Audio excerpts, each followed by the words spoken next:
This is the Tesoro AI podcast with Darius Gant. AI is changing the world and fast. This episode is coming to you courtesy of Tesoro AI, the #1 recruiting service for software development and AI talent. All right, Albert, welcome to the show. Appreciate you taking some time out to join us. Thanks for having me. So, one source of truth for financial data, that is the Financial Analyst. Before we go there, I definitely want to talk more about this product that you built. But prior to, when I get the lead up, what was your career like prior to Aleph? What are some of the experiences that you had that were core to you becoming a founder in this finance space? Yeah, for sure. I started my career in consulting. So I was a management consultant, worked at a company called Bain for a number of years. While at Bain, I worked a lot with CFOs.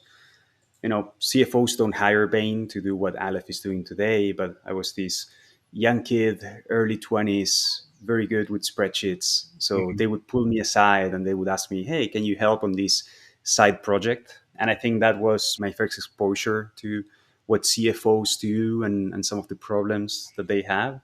And then after that, I went to business school and I became COO, CFO of an early stage startup.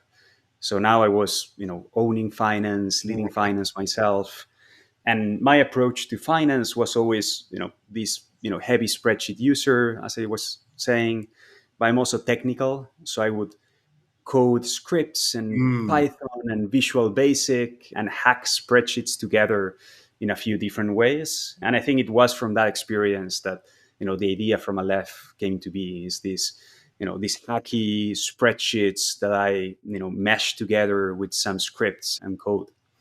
Yeah, that's awesome. So, I see the future of finance, specifically me having come from investment banking, private equity, working like yourself as CFO for startup, just seeing how much work you have to do on the finance side, even if you've got some of those higher level like Python skills, Power Query, it's still a lot of work, particularly if you think about data ingestion, right? You get data out of systems like QuickBooks and it's messy and you got to figure out how to clean it so that you can then start to do your analysis. And I don't want to pull out too much as it relates to the pain point that you saw here, but in terms of just thinking about the future, I think it is, a huge opportunity for folks on the finance side to really leverage AI to accelerate what we're doing.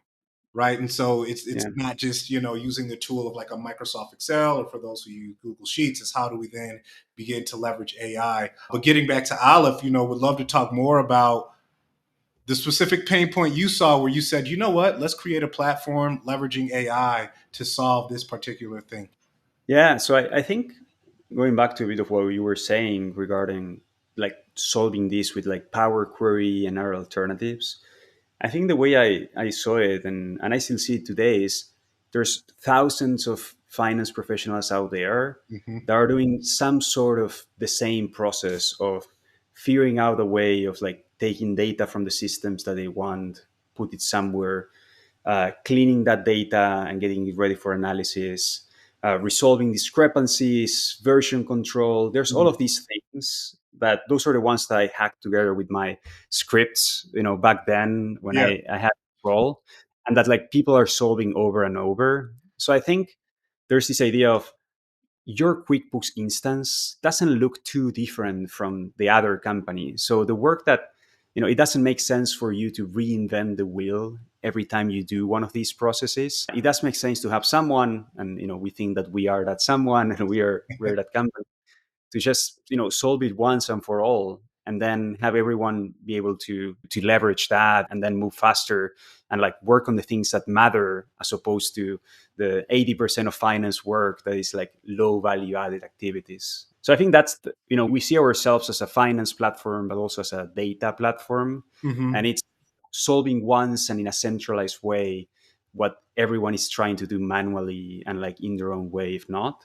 And I think AI only comes to accelerate that. I do think that this is one where even without AI, we started 5 years ago. When I started Aleph, GPT-2 was barely there. So Right. like it was very, very different from what we have today. And I think we saw a path for Aleph to be successful even in a pre-AI world.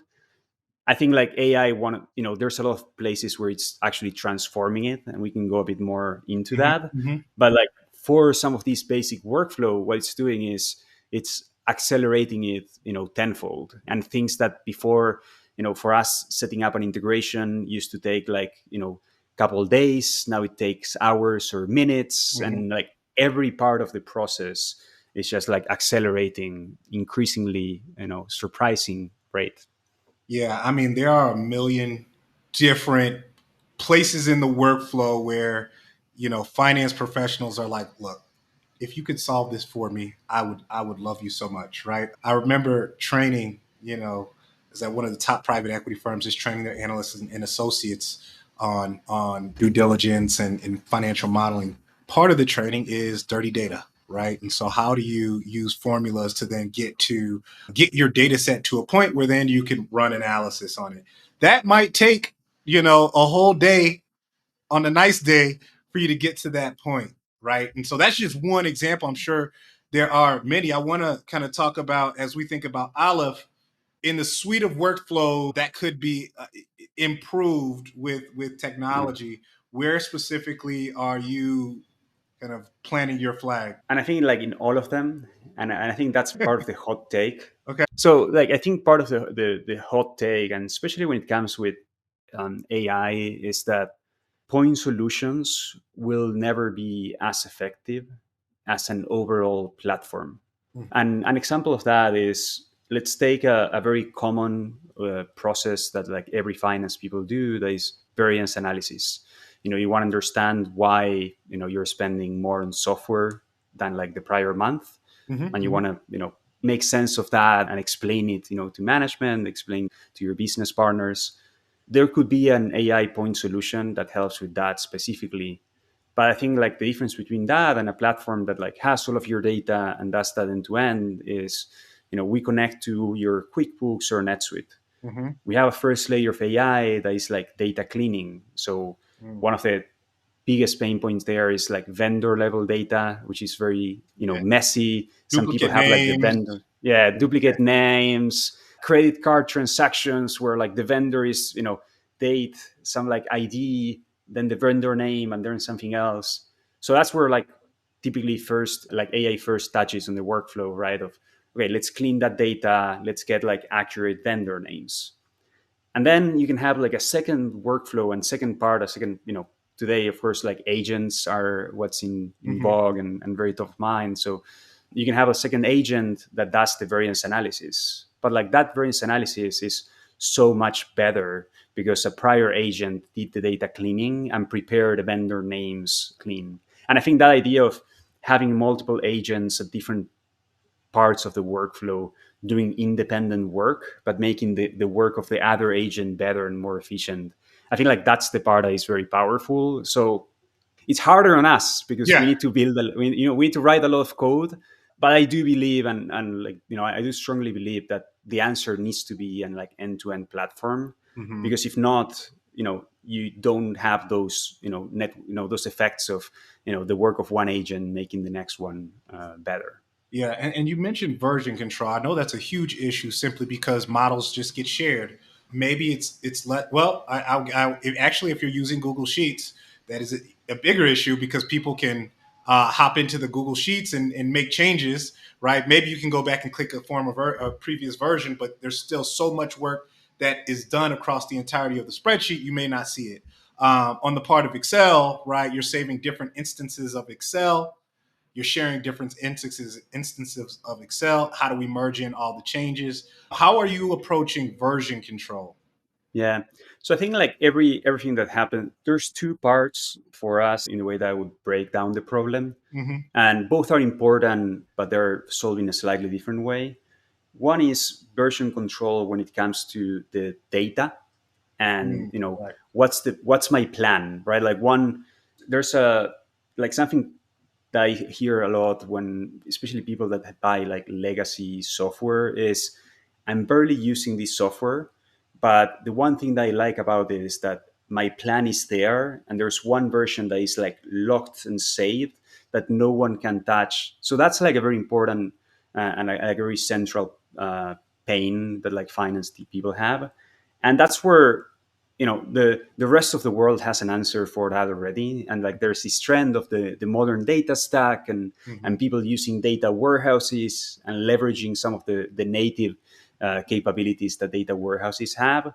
And like that's what we are doing, is we're bringing the power of the modern data stack and put it in the hands of finance teams. So every time you have a new version of the plan, every time you have a new iteration, you can like save that in a database and like use it in a very simple interface where you can access different versions, like lock down a prior version, and so on. So I think, and then there's the versioning on the logic, which is around, yes, like I have my model and I'm making a change because I now want to, allocate my revenue over different countries that I wasn't doing before. Hmm. And that's like a separate problem. But like, yeah, we're solving those two independently. And I think that's where like a lot of the opportunity with AI comes in. That creates a lot of data. And I think making the complex simple is Right. like a great, superpower of AI. And like in that myriad of, you might create like 100 versions, and you need to find which one is the right one. I do think that's where like AI can come and contribute a lot, from like understanding what changed, understanding like what's the right version for a certain type of analysis. I think those are all places where AI can help quite a bit. If you're a hiring manager and you appreciate the unique skill sets required to build AI solutions, then I would highly suggest you get your hands on our AI talent salary guide. As you know, one of the greatest challenges in building AI products is acquiring the right team. Over 100 plus pages, we dive deep into our global AI talent acquisition strategies. And with our networks in Latin America, we also provide you with actionable advice on how you can scale up your AI team cost efficiently. Once you explore our AI talent acquisition strategies, you'll never look at hiring the same way again. Links are in the description. Right. So if we're thinking about, first, there's the data ingestion. You all are helping with cleaning that data, making it, the one source of truth. It's uniform. And then there's the visualization. I should say prior to visualization, maybe the analyst is running whatever analysis that they want to see. Yeah. I imagine, well, let me ask you the question. Are you helping to run the analysis? So if someone says, all right, I want to create a discounted cash flow, or all right, I want to do a 5-year projection, or I want to look at, an LBO analysis type of scenario, are you all helping with that process, or is that for the analyst to run? So we're helping, and like a framework I have in mind for this type of kind of like features or how to think about certain Mm-hmm. is almost this idea of self-driving cars have been like one of the best, the like it's a reference that a lot of people look to when talking about AI. Mm-hmm. And there's like this 5 layers of automation. There's a lot of frameworks that people put out there. I like to keep it very simple, and I like to have this idea of co-pilot versus autopilot, Mm-hmm. Mm-hmm. where some places, a co-pilot is there to help you and like guide you along the way, nudge you in the right direction, but won't do the entire workflow for you. Right. Versus the autopilot, you're hands off. Now you're enjoying the trip, and the car is taking you where you want to be. And I think that's a mental model I use a lot when I think about those things. And I do think that in some time frame, and every time you talk about time frame in AI, you risk being fooled. So let's Yeah. say in 10 years, 95% of what a finance professional does will be able to be on autopilot, and that Mm-hmm. will unlock them to do higher value activities. And but like autopilot meaning fully end-to-end automated. The way that I see it today, and that can change a lot over time, those type of analysis where there's a lot of like discretion, a lot of like subjectivity, Mm-hmm. is one where AI is in like co-pilot mode. Mm-hmm. It will Mm-hmm. help me, it will do something for me, but like you still cannot expect to tell the AI to do it, come back, and like in like 3 hours it's there. it needs to be much more like you nudging the AI and like using the AI to help you be more productive versus other areas that are more well structured. And I think like this idea of variance analysis is one of those where I do think that the capabilities are there for this to be end to end, self-driving autopilot feature. So the answer is yes, but like there's almost like different degrees of automation in what you would help, hey, put together an LBO model versus, okay, I just want to understand the variance between this and that. And Yeah, I mean, and I think that that's good insight. I think about instances where I ran a training program. I gave ChatGPT actually all of the assumptions it would need to make to create a discounted cash flow analysis. First time it got it wrong. It got the end result wrong. So I had to comb through kind of its calculations to see where the error was. And then I corrected it, and then it got to the right answer. So we can think about, a large language model being able to do that. But the assumptions were very yeah, basic. I had to give it free cash flow, which you and I know, right? There's a lot of things that come before that in terms of the calculation. And so mm, to just say, hey, out of the box, we're going to create a discounted cash flow, that would be very pie in the sky, right?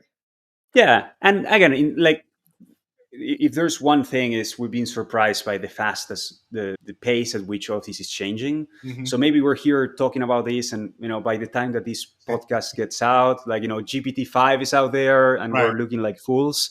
But it is true, right? And that's where on the co-pilot idea is like the AI won't be enough to be right, but like with your guidance as you being a subject matter expert that understand what it's doing and so on, it can speed up your workflows quite a bit. And I think like that's what we're seeing. There's a lot of finance professionals that are using ChatGPT daily. And like for me, it's one of and the way to use it, if the tools that you're using are not fully integrated, is you find yourself doing a lot of like copy pasting from Excel to ChatGPT, from Excel to Excel. And I think like on that like autopilot, on that copilot idea, it's much more around how can we let them do what they're doing today, but just to make it much smoother from an experience perspective. And the AI or ChatGPT, even within Aleph, already knows what your data looks like and already Right. knows what your spreadsheet looks like.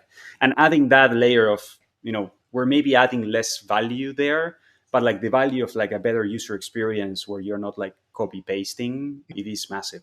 Yeah, I can think about a scenario where it's like, look, I want to look at, I got my historical data, I got my product sales by quantity, I've got different price changes about across a bunch of different SKUs, and then so you all would be able to look at the data and say, all right, well, let's talk about variance in sales per SKU, variance in price per SKU, how that impacted revenue growth or maybe even gross margin across the organization.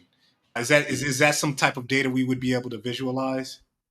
Yeah, for sure. And I think like it gets a lot into, and going back to like the platform and the importance of these being end to end. I think we can do that because when we connect to QuickBooks, we access the lowest, more granular level of detail, and the same with like your Stripe if you're using Stripe or Right. other systems. So that's the importance of like the end-to-end idea of, okay, our AI is very good at QuickBooks analysis because it knows what the data looks like, because we'll also like set up the integration ourselves. And I think that like end-to-end nature, like I am very involved, like I chat with our AI engineering team daily, so I'm Hmm. like very involved. And I think like we're able to move much faster than other teams or even like other point solutions, because we're able to make those assumptions of, okay, we know what QuickBooks looks like because we are doing that ourselves as well, and that's like a massive differentiation. Yeah. Who do you see the product being used? I mean, there's different flavors of finance. I mean, you've got your accounting side, right? But you've also got your FP&A. You've got folks who are more on the investment banker side, where they're trying to pull together numbers for presentations and getting the deal done. And then you got your like more granular level analysis from like the private equity side, investor side. Where do you see yourself sitting or having the most value today? I know that could change. Yeah, I think we certainly started with the corporate FP&A or strategic finance teams, within organizations, more than the private equity investment banking. Hmm. And I think from there, that's has always been the team that started using Aleph, and when someone buys Aleph, that's probably the team that is driving the decision. Over time, we've seen companies start with that and go into Aleph is used at 7 8 different teams, and I think accounting is clearly the next one that like Hmm. sees a lot of value, or business operations, Yeah. like working with like sales data. We have a very good integration with HubSpot and Salesforce, for example, and that's a very popular one for those type of teams. All the way to, we have public companies that they're SEC reporting and investor Mm. relations team use it, and all the way to tax, just to do like analysis for tax. Yeah, so we do have like over time, as especially we've been lucky enough to work with a lot of very fast growing startups, like many of them, like Zapier. Many of them are there in our website and are public. And I think it's been like a fun journey to see Yeah. start with a small team and then become this like widespread within the organization, which in the end, like that's the idea of the one source of truth, is that once you have the source of truth, there's so many different use cases. Yeah, and I think the RevOps piece that you mentioned is particularly interesting because you can think about a three statement model: the income statement, the balance sheet, the cash flow statement, and just forecasting. Having that as on a historical basis and then forecasting, right? But that's all high level detail. If we want to go into kind of like a revenue build, and we want to look more granularly into like the drivers of revenue, something that RevOps is going to see, then that becomes across the organization very valuable because now, depending on the business model, you get metrics that can inform the RevOps team on how they should advise sales or go to market strategy. Yeah. And for sure, and I think like that's where, especially in a world of AI, the more you can have like centralized data in one place, that's where AI thrives. Mm-hmm. And like if you have the revenue, but then you also have your RevOps team did like, and you know AE level planning for, if you're like a B2B SaaS, which is like one of our segments. We work with like many different industries. Right. You have like a very granular detail of how you have been forecasting that revenue. Then when you're asking the AI what happened, like it has access to all of that data. And I think that's where you know, so like I think this promise and this idea of all of your data in one place, no one will disagree, right? And everyone will say that it's, is it good or wrong? Is it good or bad to have all of your data in one place? You will find probably no one that says it's bad.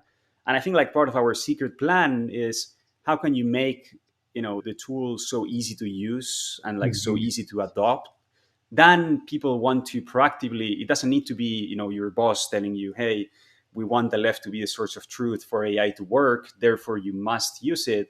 It is like natural adoption of like teams saying, oh, this I can learn it in like an hour or two and it's going to make my processes more productive.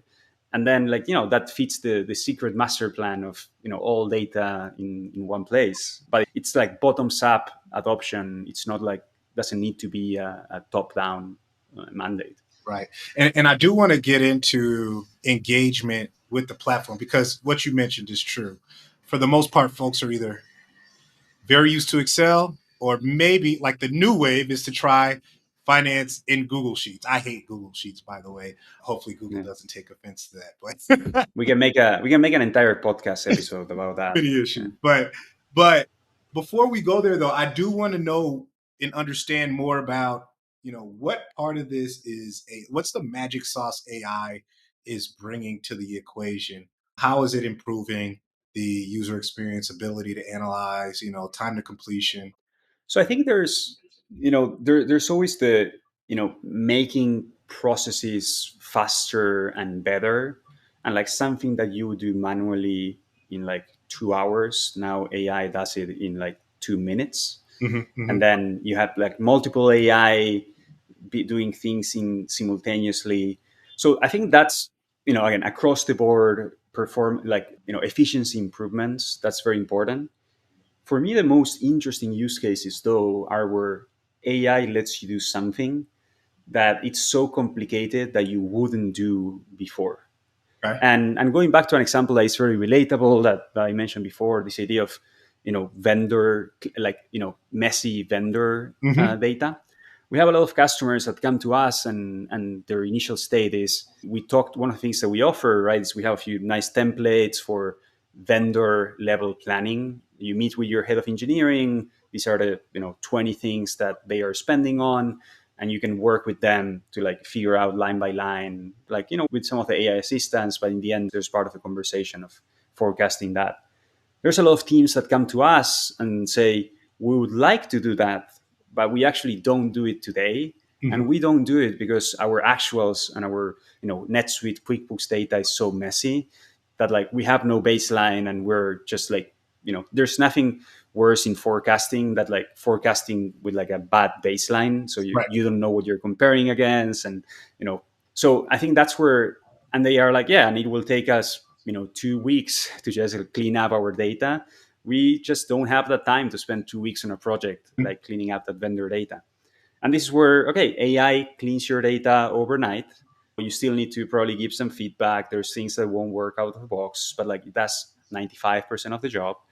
And now you're unlocking this new process that you previously wasn't possible with AI, because it was so complicated that you just wouldn't do it.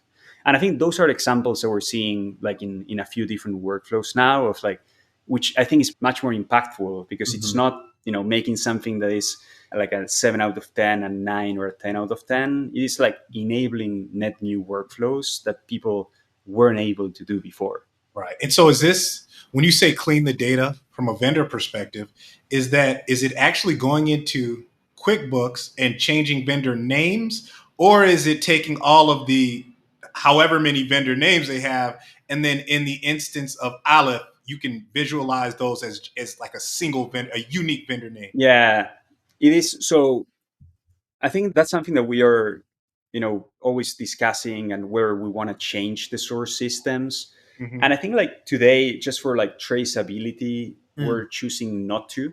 Hmm. So conceptually, a way to think about it is, you know, we add another column, and people call it like, Aleph vendor. So whenever you want to do a report, you can choose the vendor, or you can choose the Aleph vendor. Hmm. And that's the alternative, that like that Aleph vendor has looked at your vendor, if it's there, but has looked at the credit card transaction description, has looked at the journal entry description. Right. If it's like an amortization, a lot of people have that issue. So yeah, so today we're choosing not to change the source system, just to make like a big part of AI for us is, how can you make AI fully traceable? Hmm. Hmm. And nothing should be a black box. Yes, the AI does things internally that like you might not need to understand, but like every output of the AI should be fully traceable. So at any moment you can have a report that says, this is the vendor as in QuickBooks, this is the Aleph vendor, and I can exactly see everything that happened there. Yeah, and I can see that being important as well if you move over to the customer side, right? And you want to run some analysis where it's like revenue by customer or ARR by customer. It just allows you to better visualize that data because, yeah, I mean, looking at customer data can get pretty crazy, especially if you have like a bunch of small customers that need to be aggregated. Yeah, no, for sure. Again, I think a lot of this is, you know, there's a lot of newer companies today that, because they're leveraging AI throughout, right? And all the systems are more modern. They do have a slightly cleaner data, but Hmm. there's a lot of businesses that were started like 5, 10 years ago that Hmm. like have a lot of like historical, technical debt in some way to be repaid. And that's, I think, like a great use case for AI. Yeah. Are there other ways that you're able to use AI in the system? Yeah, so I think like once you have that clean data, I think like variance analysis is one of the sweet spot of, it's very time consuming for professionals, and at the same time it's ripe for automation because it's like a more mechanical process. So I think this is where we're helping both accounting teams as well as finance teams with Hmm. this. Accounting cares much more about variance like month over month, and Hmm. as part of their month end close. Finance cares about it much more, versus the forecast and versus what I was seeing, what we were expecting. And a lot of that is a very tedious process that people do every month and every quarter of, okay, I have like 100 accounts.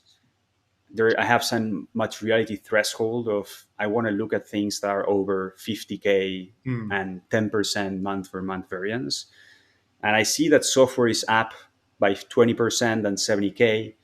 And now I need to open my, NetSuite or QuickBooks. I need to understand what's going on there. Do like probably 20 minutes only to write down that like explanation for that one account. And that's the part where, and you do that for 20 accounts. And then if you're like multi-entity, you might do it for like all of your entities. You yeah. might do it for all of your different departments. So there's like 5 or 6 iterations where, in some cases, if you do like 100 times 5, like people are starting to look at, in the order of like multiple thousand rows that they Right. analyze manually. And that's like a perfect example of one AI can solve that. And the beauty with AI is that you can have this army of, it's still like a junior analyst, right? Like you don't have a, AI CFO yet. I don't believe those work yet. Right. Right. But you have like an army of 2,000 analysts that are each taking one row and doing it at the same time. So something that previously took, 2 days, now it takes, 1 minute. And because it takes 1 minute, you can do it multiple times, you can do it earlier, and you can not only save a lot of time, but also increase the bar for how thorough you can be in your reviews. Yeah. So I think that's one that we're like very excited about and seeing a lot of great results, and it's pretty impressive.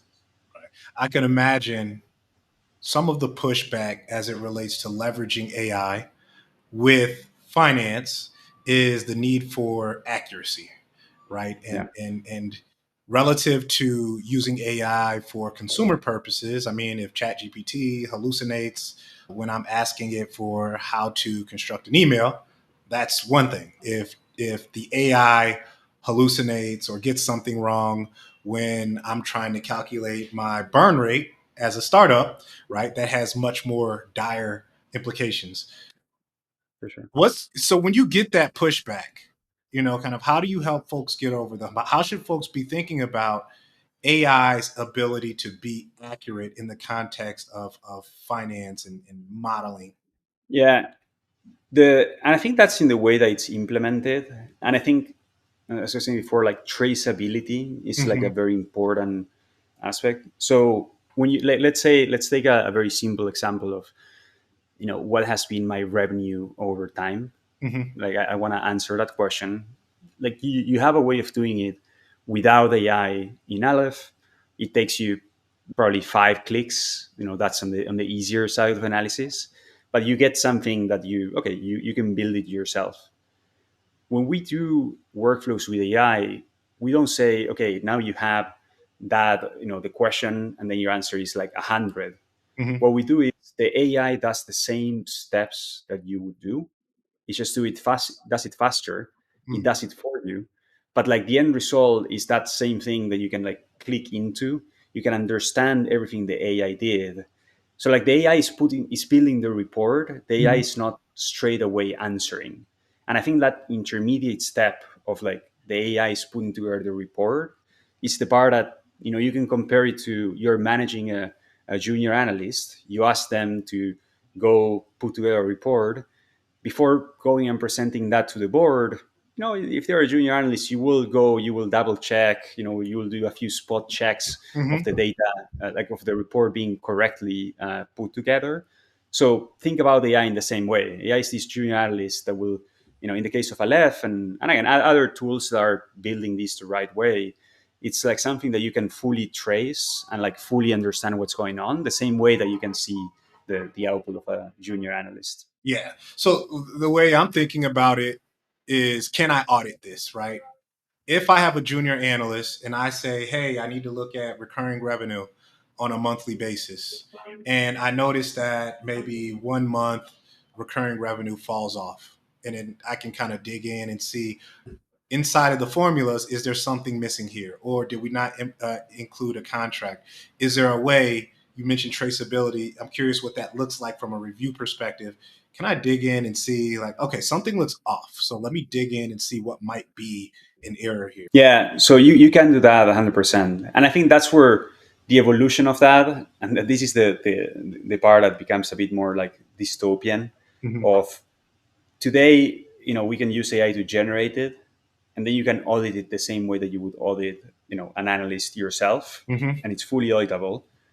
I think in the future, and I think this is something that we haven't prioritized, but we like tinkered with, and it works very well, is it can be another agent that is reviewing the work of the Right. first agent. So now and I think like that's where again we think about the level of intelligence of AI. Of can they do what an analyst does? Can they do what like a manager does? Can they do what a VP does? And I think as AI keeps getting better, yeah, it will be able to do the review the same way that the manager would be able to do it. And like that's where you start to have this like you know agents world where every step there's like AI chatting with AI and like interacting with one another, which again sounds like it would have been dystopian 2 years ago, but I think Mhm. like now people are talking about it, and it's clearly the future that we're going towards. Right. Yeah. I mean, it's new. It's still new technology to everyone, but especially kind of on the B2B or on the enterprise side, right? Like at one point, maybe people didn't trust calculators, but now it's like, all right, well, whatever the number that's output by the calculator, like I'm 99.9% sure my calculator wasn't wrong. But for Yeah, me to bridge that gap when we're thinking about AI and it being new and there's not so much trust, that ability to go back and audit, okay, it's the same like a human, right? When you first get started, I'm gonna audit that work. I'm gonna review that work every single time.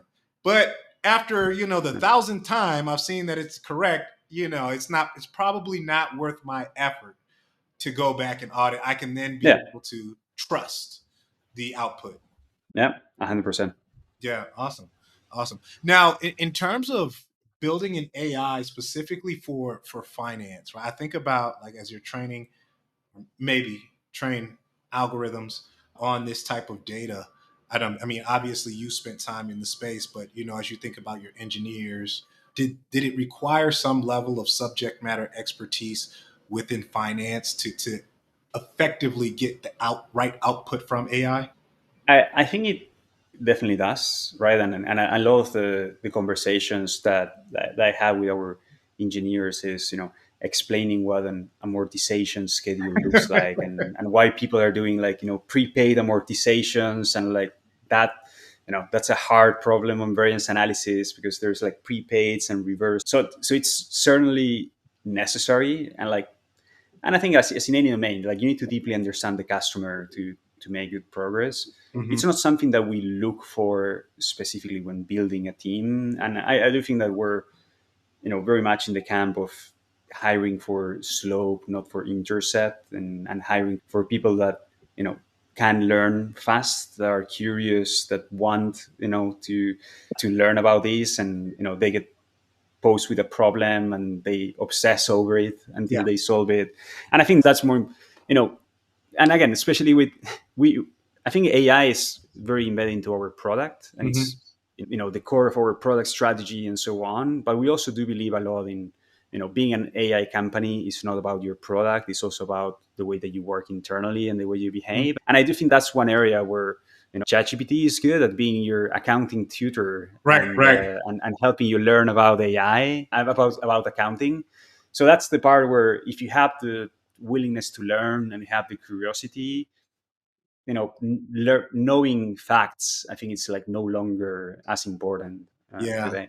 That goes back to the conversation around having kind of AI powered employees, right? Or AI powered talent. It's, no longer do you have to send someone, this maybe some really talented engineer, you have to send them to a boot camp to learn finance terminology. It's really, all right, you don't know what deferred revenue is? Okay. Ask ChatGPT and have it explain it to you in the context of some engineering concept that you already understand. Boom. All right. Yeah. It's just saved us a month. Yeah. No, and I think there's a lot of teams, and we hear in some of our customers that there's like top down, CEO founder coming and saying you need to implement AI somewhere, Hmm. and like it's bring me what's your one AI project for the quarter. We're lucky enough that we can be that solution for them, and that's great.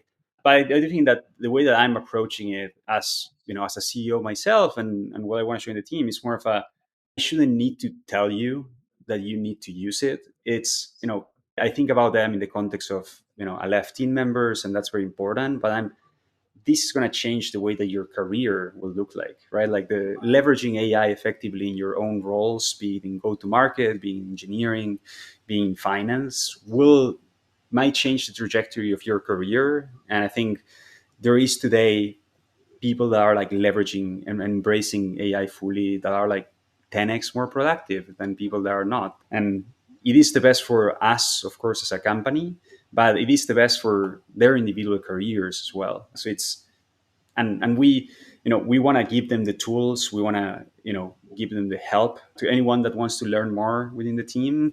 But it is more about, leading by example, and like showing all the cool ways in which others can make their work more productive. Yeah. What does it look like to get started? So I say, hey, look, I'm interested in leveraging AI in our organization.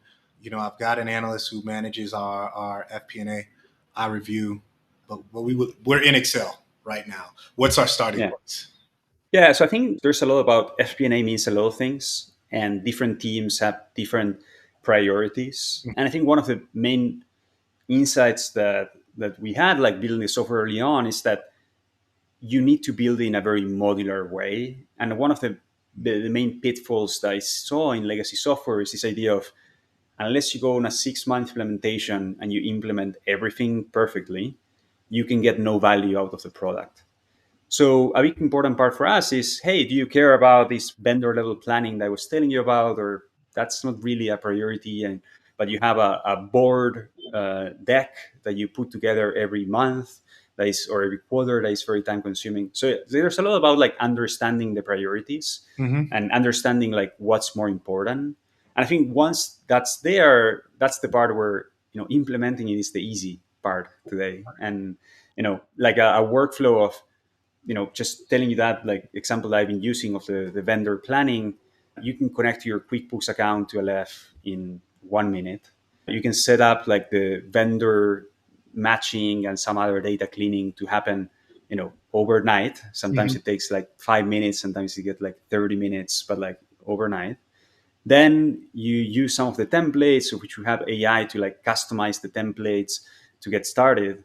And, in a total of probably 15 minutes on your end, and like, 1-2 hours of work on the AI working for you, like you're started and you have your first iteration. So that's the part where, today everything's set up, so it is very quick. Okay. So yeah, modular. It really depends on what exactly is the use case that someone wants to, probably looking at what's the bottleneck in the organization right now, or maybe even what's the lowest hanging fruit, and let's attack one of those depending on what's going to be more strategically valuable.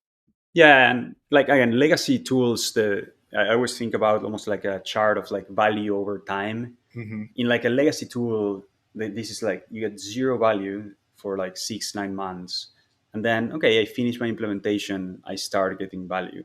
What that chart looks like for Aleph, and what we're always have in mind to work towards, is that it should be like this. It should be, you spend like 20 minutes in Aleph and you already get a bunch of value, and then you spend another hour and you get more. So you can like build gradually, because finance people don't have time, right? And that's like a very common thing of, there's the monthly reporting cycle. There's a lot of like processes that you're doing. So between, closing the month and the next board meeting, you might have like 1-2 weeks to make significant progress on project-based work and like making your processes better. So if implementing a workflow in the tools that you're using takes you like 2 months, then you're constantly like starting and stopping. Versus in Aleph, 1-2 days of working with the tool, you can make like significant progress on one of those workflows. Awesome. And I know we're coming up on time here, but 2 more questions. One, and it kind of work together, but sounds like an awesome solution for finance teams that are like, hey, I would love to use this for X. What's one thing where you're saying, hey, AI is not capable of doing that quite yet. We're not capable of doing that quite yet. So that's going to, have to sit with your team.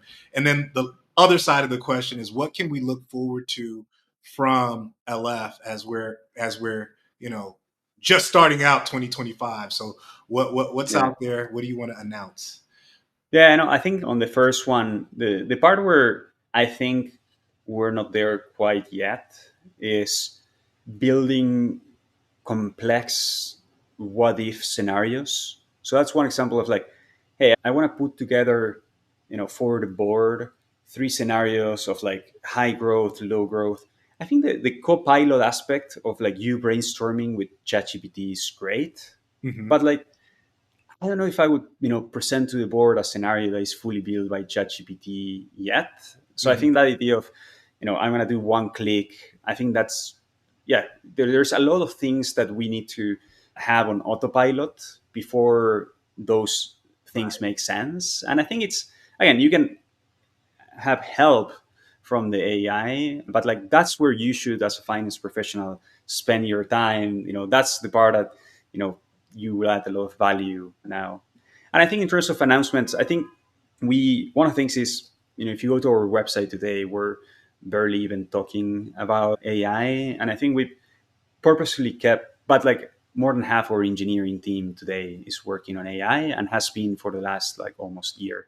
So I think there's a lot there about, yeah, watch out for being more public. And I think being more public about what we're building and starting to show more art and, all of the customers that are already using it.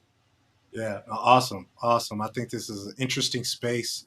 When I was spending more time on the institutional investment side, I know just looked at a ton of tools that were trying to do something similar. This was pre actually being able to use AI. Everything from we're gonna replace Microsoft Excel to we're a layer on top of Yeah. Microsoft Excel. AI is coming in the game, and there's a bunch of, to your point around just scenario analysis. How can we look at different cases? That gets extraordinarily complex. And also, to your point, that's also some of the secret sauce behind being a good analyst, understanding what scenarios make sense. So 100% makes sense what you're saying around kind of that's the next level up. But yeah, definitely want to stay in touch in terms of paying attention to what you guys are doing with your AI when these new language models come out, how you all are leveraging those to even accelerate what we're looking at now. But I know this is a space where everybody is trying to see if there's somewhere we can take the pain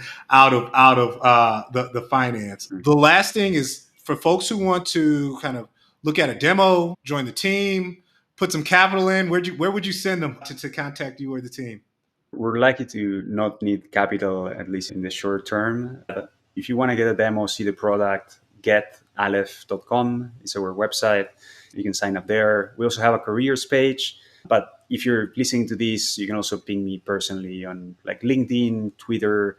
I'm just Albert Gozzi, like first name, last name on all of those. Awesome. We're always looking for smart people, smart, talented people to join the team. Awesome. Well, Albert, this was super helpful. I appreciate you letting us go into such depth with the product and what problems we could solve on the finance side. Thanks a lot for great interview and great question, there is. Absolutely.